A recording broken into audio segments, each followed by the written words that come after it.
RMC, 6h, 9h, Bourdin Direct.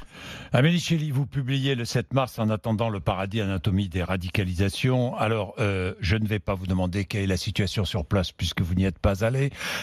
Donc, ce que disent effectivement les forces, les FDS qui combattent l'État islamique, c'est que la victoire est proche.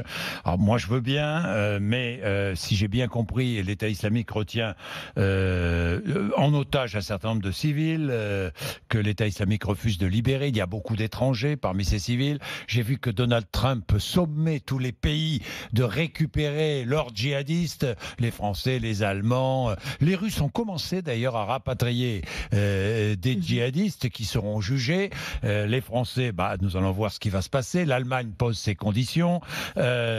Dites-moi, la fin du califat, s'il y a fin du califat sur le terrain, ça ne signifiera pas la fin du groupe État islamique, franchement. Absolument pas. C'est-à-dire qu'en fait, le groupe État islamique a déjà, et depuis bien longtemps, depuis la première fois que nous avons entendu parler de justement cet anéantissement territorial de Daesh, a déjà intégré en fait la perte territoriale dans sa propagande. Les organes de presse, par exemple, sont toujours extrêmement actifs et vous avez toujours un certain nombre de personnes en Europe qui tiennent exactement le même discours et qui suivent assez régulièrement ce qui se passe dans l'évolution justement idéologique de ce groupe. Donc le califat physique est remplacé par un califat mental, celui-là même qui existait avant la création de Daesh territorial, et ça continue. Cette intégration, c'est notamment, on nous a repris notre territoire, c'est une mise à l'épreuve de Dieu, il faut que nous fassions preuve de plus de courage encore et de plus de sévérité. Donc encore risque d'attentats sur nos territoires avec des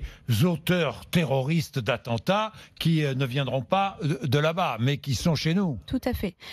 Alors éventuellement la différence, ce sera qu'on n'aura pas d'attentats de très très grande ampleur téléguidés depuis le califat, puisqu'il n'y est plus. Ouais. Donc on aura de plus en plus en fait d'attentats sporadiques créés en fait de homemade terrorism, quoi, du terrorisme maison, tout simplement, et ce sera beaucoup plus compliqué. Donc c'est face à ce risque, il faut faire face à ce risque. Dites-moi, Amélie Chély, ce sont des nomades du terrorisme. En plus, ils vont déplacer leur combat sur d'autres territoires. Oui, on peut penser à la Libye notamment. Et puis de toute façon, au-delà de la reconquête territoriale sur Daesh, il ne faut pas oublier un certain nombre de cellules dormantes. C'est-à-dire que ce n'est pas parce qu'en fait il n'y aura plus de front avec Daesh qu'il n'y aura plus de guérilla. Ça, c'est une chose. C'est-à-dire que la guerre peut continuer sans front, par la guérilla. Et puis il peut y avoir l'activation d'un certain nombre de cellules dormantes. On peut penser à l'Ouzbékistan, à l'Afghanistan, en Asie, en Afrique, en Égypte, en Libye. Donc ça, c'est tout un certain nombre d'événements auxquels il va falloir s'attendre. Merci Amélie Chély, il est 6h52.